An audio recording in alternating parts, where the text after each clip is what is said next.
on a le don de se compliquer la tâche, quoi. Après, on a senti quand même les joueurs de Lyon très, très fébriles. Après la défaite à Albi la semaine passée, la première de la saison, le Loup n'avait pas le droit à un deuxième faux pas samedi face à La Rochelle, un autre prétendant à la montée. Et les Lyonnais, qui n'ont jamais su vraiment se libérer, sont allés chercher cette victoire 22-15, mais dans la douleur.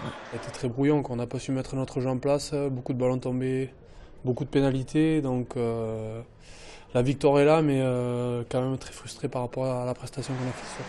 Le Loup laisse donc le point de bonus défensif à son adversaire, mais la victoire est là. Et déjà, avant une trêve d'une semaine, l'heure est à un premier bilan. Après 5 journées, les Lyonnais totalisent 3 victoires, un nul et une défaite. Un revers qui a décidément du mal à passer. Le bilan, il y a une tâche au milieu avec le match d'Albi. Non, mais après, quelque part, ça a été un bel avertissement. Je pense qu'on va le traîner un petit moment sur le terrain. On sent que les joueurs ne sont pas libérés. On va le traîner comptablement pendant un petit moment. Et le groupe est travailleur. Donc je suis assez confiant pour l'avenir, même si avant le match j'étais un peu stressé, quoi. Avec cette victoire, le Loup gagne une place au classement de Pro D2 et est désormais 3e avant d'accueillir Narbonne le 7 octobre prochain.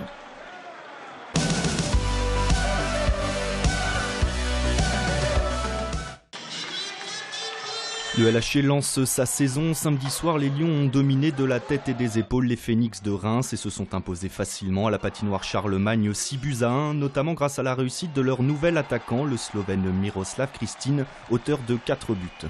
Gagner 6-1, c'est le travail de toute l'équipe. Moi, c'est bon, marquer 4 buts. Merci beaucoup pour mon collègue. Ça fait toujours du bien de gagner à la maison. On a eu un match compliqué à Nice la semaine dernière, même si je pense que l'on aurait pu mieux jouer là-bas. Mais oui, c'est toujours bon de gagner à la maison. Les Lyonnais ont donc parfaitement rebondi après leur courte défaite de la semaine dernière à Nice, face à des Rémois qui en ce début de saison étaient pourtant présentés comme des favoris pour l'accession en Ligue Magnus. Une bien belle soirée donc pour des hockeyeurs lyonnais dont l'effectif n'est même pas encore au complet.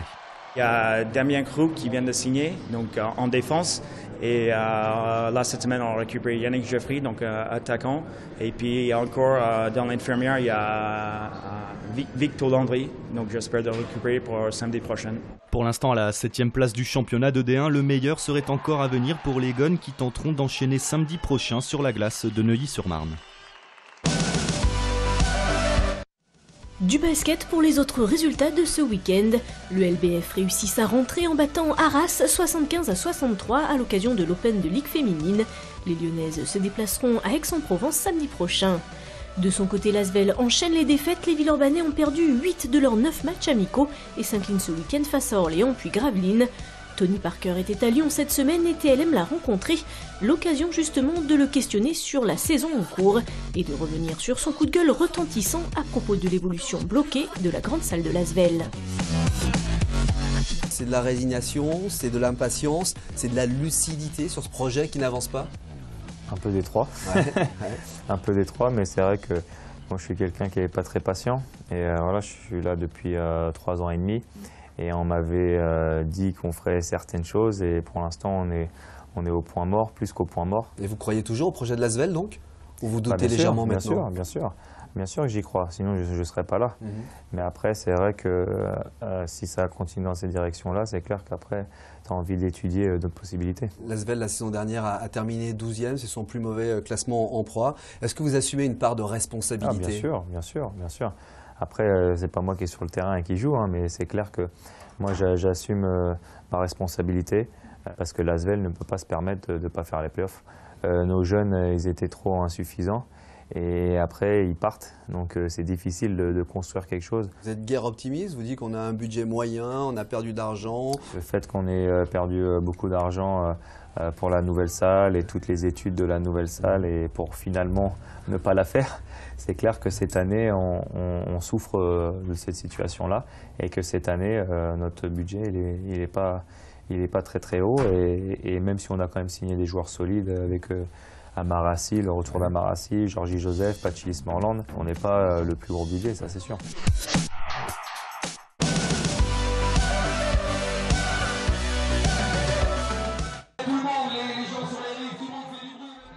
Ils étaient 800 en 2011, ils ont été 1000 dimanche à traverser la ville, pagaie à la main pour la Lyon Kayak. Une 53e édition sous le signe de la bonne humeur, l'épreuve étant ouverte au plus grand nombre avec un parcours sportif et un découverte. Ça rentre complètement dans le projet fédéral qui veut qu'on s'ouvre sur l'extérieur. Et donc c'est vraiment une grande réussite puisque autant il y a des personnes du monde fédéral, des grands athlètes d'ailleurs, il y a d'anciens champions du monde qui sont présents ici. Et puis tout le public lyonnais ou de la région qui est venu s'associer à cette grande fête du kayak. En 12 ou 22 km sur la Saône et le Rhône, de Collonges au Mont d'Or jusqu'à Confluence, l'objectif est clair, faire découvrir l'activité au plus grand nombre, même si pour les compétiteurs, bien sûr, l'objectif était d'arriver les premiers. On a la chance aujourd'hui d'avoir des vainqueurs de choix parce que Cyril Carré, qui est dans l'équipage vainqueur, est un champion du monde. Et ils ont joué le jeu de venir participer à cet événement qui n'est pas vraiment un événement de très haut niveau, mais on tient, nous, à ce qu'il y ait toujours un caractère sportif dans cet événement.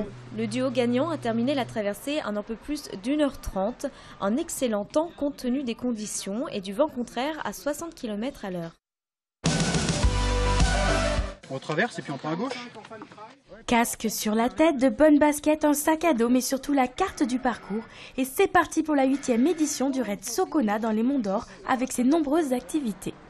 Un peu de course d'orientation, du trail, du canoë, quelques épreuves un peu surprises. On a donc ce fameux atelier trottinette tout-terrain, on a un atelier corde sur le pont de Neuville, voilà pour ce qui est des nouveautés. Et sinon, bien évidemment, les parcours sont remis à neuf en fait tous les ans. On change 100% de nos parcours tous les ans. La trottinette tout-terrain, l'épreuve surprise donc de cette édition 2012. Et pour corser le tout, les Raiders ont été conviés en bonus à escalader le pont de Neuville.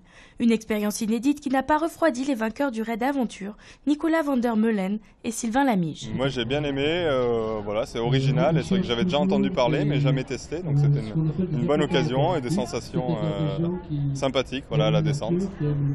Cette année, le Raid Socona a attiré 1000 participants.